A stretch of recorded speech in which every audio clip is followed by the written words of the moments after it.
Ora peduli panas udan, es campur iki cocok gawe buka puasa, Cah. Iya ya, Cah. Iki ape tuku dawet karo Cau nggo gawe es campur jadul. Es iki resepe turun temurun teko makku ya. Ket mulai aku cilik, makku wis bakulan es campur kaya ngene iki, Cah. Bakul es campur dari rego mulai Rp500 sampai saiki rego 3.000. Dawet caune diirisi dhisik ya, Cah. Diirisi cilik-cilik kotak-kotak utawa lonjong-lonjong sakarepmu pokoke ya. Biyen pertama kali aku dodol mider nggo es campur iki, Cah. Aku adol rego Rp1.000. Nek saiki aku adol sebungkuse rego Rp3.000. Murah apa ora, Cah, menurutmu? Es campurku iki engko ana isine dawet, cao karo kerokan degan. Ngene iki ae engko wis seger lho, Cah. Iki sing marai ngangeni Cah ya iku degane. Pancen es campur iku mathuk karo isenan degan enom. Bahan es campurku wis siap kabeh, iki siap bungkusi.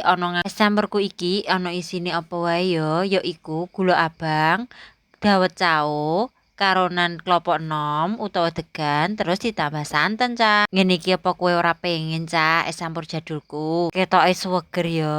Ngenteni buka, Cah.